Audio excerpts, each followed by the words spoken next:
Hello and welcome to my channel. My name is Titan del 86. Here you will find everything from your favorite characters, from anime, series, or movies, such as figures, statues, trading cards, and other limited special edition items. I will show you everything that is included. For example, we will discuss the design of the box, how it's packaged, the design of the figure, the articulation points, the accessories that are included, and we will see our favorite characters in special scenes. And you never know, you might see other characters make special guest appearances, so you can decide whether it's worth getting or not. Subscribe and join me on new weekly adventures. Now let's start the show. Let's go. Hello ladies and gentlemen, welcome to my channel. My name is Titan del 86 and today I have a special collaboration between Zoids and Spider-Man. This is what they call Spider Zoids. If you're familiar with both series of Spider-Man and Zoids, this basically takes the best of both worlds and combines them into one. So this one, it depicts Spider-Man having his own Zoid, and the Zoid is obviously a spider type. On the back side of the box, it shows you the figure Spider-Man along with the Zoid, and it shows you some of the things that it can do. So you can see some of the action poses there. Also, if you look towards the bottom of the box, it looks like the Zoid figure might have some actual motorized movement. Upon opening the box, it comes in 3 plastic bags, and if you can notice, each one of the bags has a special lettering. So you have A, B, and S. So the first bag is the one that has all the black pieces to complete the black sections of the Spider Zoid. The next one, labeled B, has the red pieces, which are basically the other sections of the Spider Zoid, and there you can kind of see it starts to take the patterns of Spider-Man. Then in the last bag, this labeled S, and that one is got the blue pieces, and if you can look at it in close detail, it's got the motorized mechanisms, and it also has another smaller bag within inside of it. And there, if you can see it, it's got the Spider-Man figure. So this is the first time I've seen 2 sets of instructions that are not identical. So let's see what they say, because now I'm starting to think that this thing's going to be a lot more complex than I originally thought. Here's a quick pass of the first set of instructions. This says Spider Zoid Spider-Man Special, followed by some warnings. Towards the metal section, you see the same illustration that was displayed on the front of the box, but this time it's black and white. As we come down, you see a dissected view of the different components for the Spider Zoid.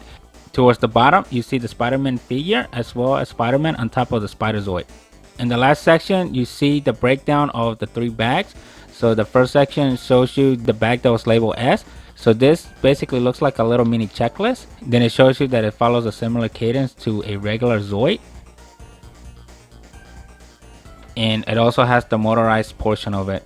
Now on the back side, it's broken down into 3 sections, which is the overview of the parts that are within each one of the bags. So if we focus on the top left, you have the bag that was labeled S, which shows all the different gears all labeled. Then the second section, which was the bag A, which I think it was the one that had the black pieces. This one, again, it labels all the different little pieces that come within those bags. Then towards the bottom, it's got the bags labeled B, which has all the red and blue pieces for the rest of the Spider Zoid. Then you can see illustrations of Spider-Man as he showed up in the comics.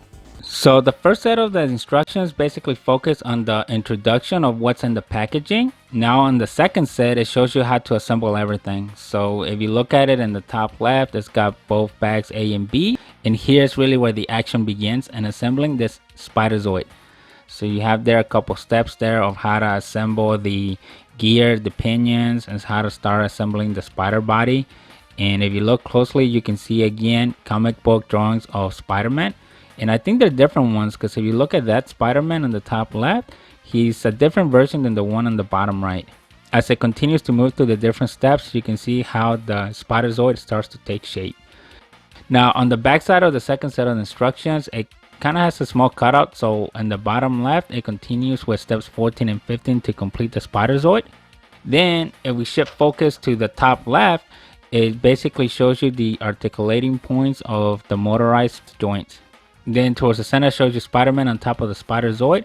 And then I guess it's got 2 different modes. I guess it's got like a vehicle mode, and then it's got one where the legs are actually moving. So I guess it's got 2 different variants there. Then finally on the last section, it's more of an introduction to the Spider-Man figure. And it also comes with 2 different sets of wrists. and then it also comes with a stand. And based on the stand, you place it on different sections of the Spider Zoid, so Spider-Man can be attached to the Spider Zoid. And there you have it. One thing to note, the bags have a small pre-cut, so if you just follow that, you should be able to tear open into the bag. If you like what you're seeing, don't forget to leave a like, subscribe to the channel, and share the video. And here's a full layout of all the different pieces as shown per the instructions. Follow me on IG at Titandel86. Here's the 360 of the mini Spider-Man figure that came out of the box. As you can see, the figure is very tiny, but it is highly detailed.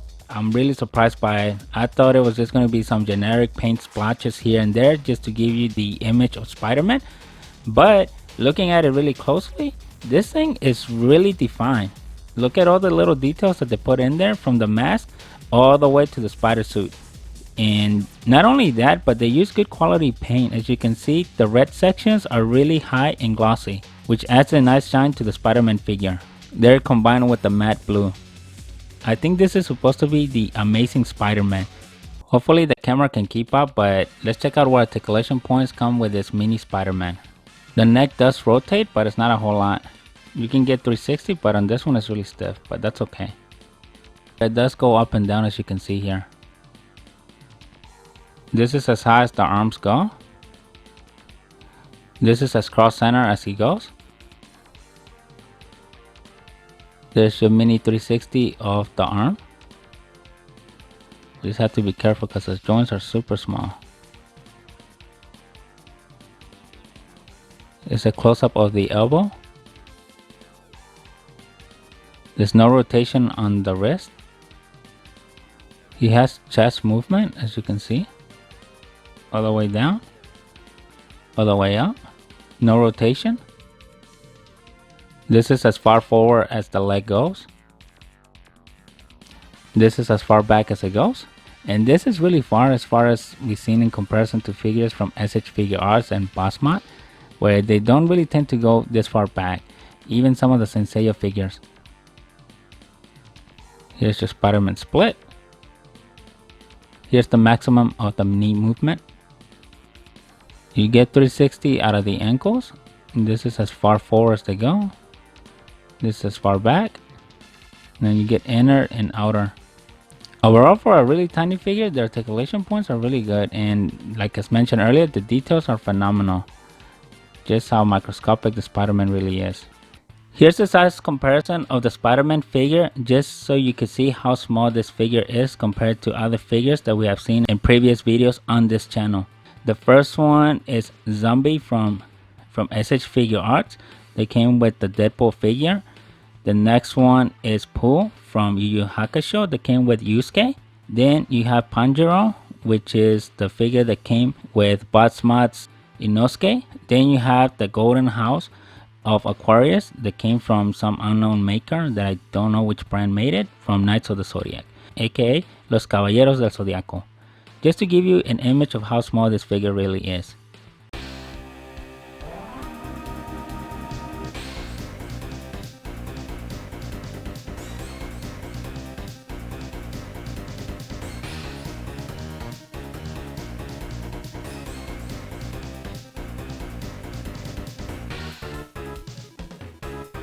Here's the 360 of the Zoid Spider. As you can see, it's got some really good details for the size of the figure. To assemble it, it wasn't that difficult. I'll give it a 3 out of 10. And the reason for that was the only section that I found it a little bit difficult was attaching the joint that holds the spider legs to the main body. I think that was the only section that had a snap feature that didn't really want to go in. Other than that, all the other things were pretty much easy. The pinions inserted fine into the mating ends, so there was no issues there. As you can see, it's basically a wind up typical Zoid figure. If you recall those Zoid figures that you wind them up and then you let them go. So in this one, you can see that it's got the two big wheels on the sides, and then it's got the little tiny one towards the back of the spider. To wind it up, if you look at the section where the blue circle is sticking out of the black one, that's the section that you use to wind it up. So you basically take the back end of the abdomen and then you use it to wind it up there from the side. The legs themselves are not articulated, The only motion that they have is up and down, and you can move the whole section of the legs for each side up and down as well, based on how you lock the side pieces.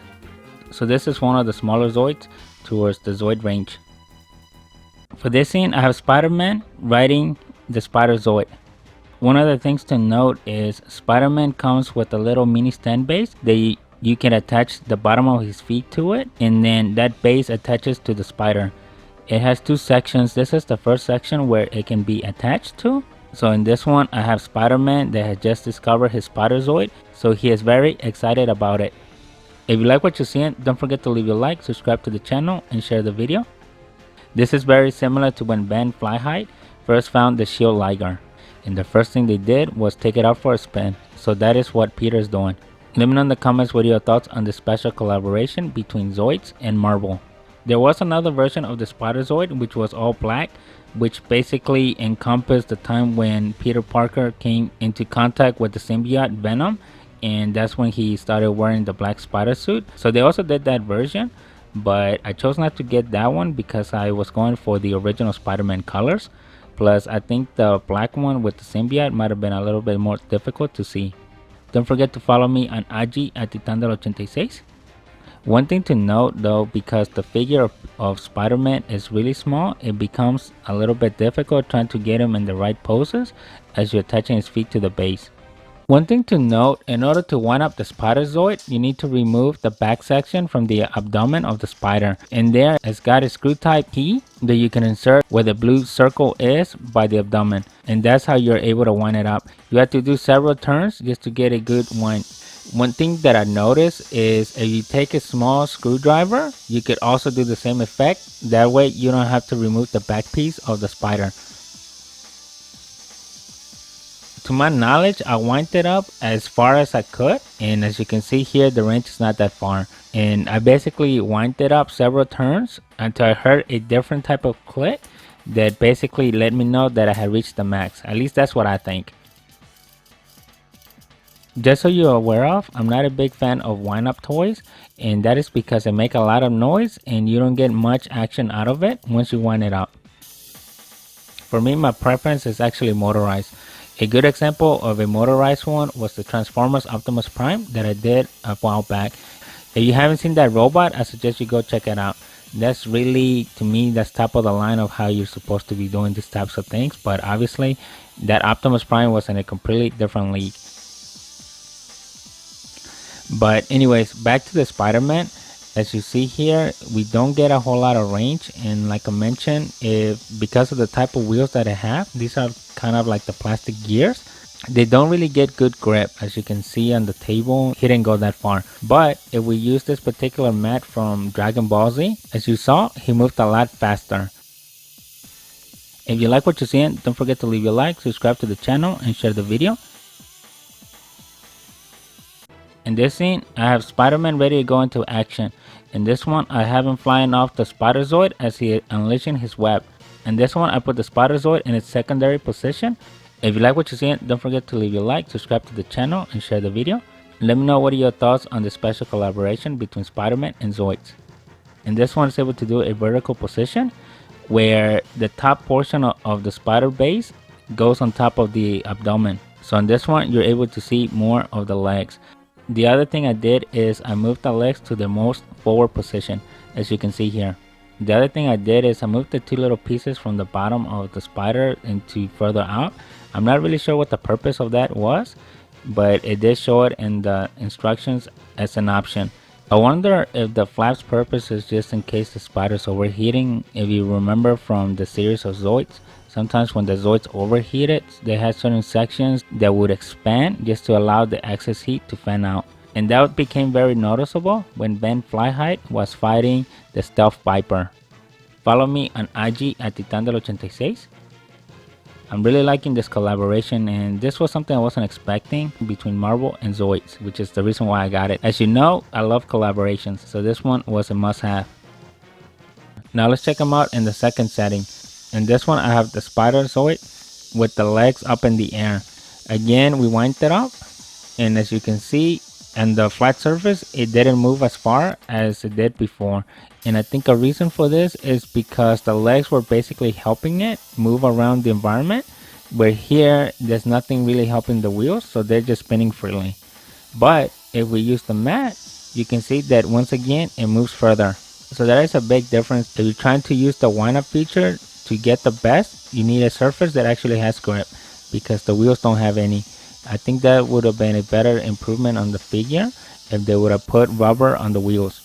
That way you can get somewhat of a grip, and obviously the results will vary on how much you wind up the figure, as well as the type of surface that you're using. And again, the different setup, whether you use the first setup with the legs down or the second setup with the legs up. In this one, I have Spider-Man in the midst of a battle where he's helping his Spider Zoid. Overall, I really like the figure of the Spider-Man that came with Zoid. It had a lot of good details that I was not expecting, and the articulation points were really good for such a tiny figure. As you see here, a simple figure has a good impact, especially in this collaboration. Like I mentioned, you had two versions. You had this regular Spider-Man version, and you also had the black version. Obviously, I chose this one because to me this one is more suited for the Spider-Man, and it made better sense for the special collaboration between Spider-Man and Zoids. As far as the Spider Zoid goes, I really like the figure. Assembling it wasn't too difficult. For example, you're not going to compare this with the Geno Sora or the Geno Breaker, and obviously it's nowhere near the Death Source level. But for this special collaboration, it does a good job. Especially if you're a big fan of both Spider-Man and Zoids, this is one that must be in the collection. Especially since the Zoids catalog is not that big when it comes to collaborations. But obviously we're starting to see that get more and more in these last couple months. So I think this is a new pattern of we're just going to see more Zoid variants as they collaborate with other brands, which is good. This is all I have for you today. If you like what you have seen, don't forget to leave your like, subscribe to the channel, share the video, and I'll see you next week with a brand new one. Thank you and bye.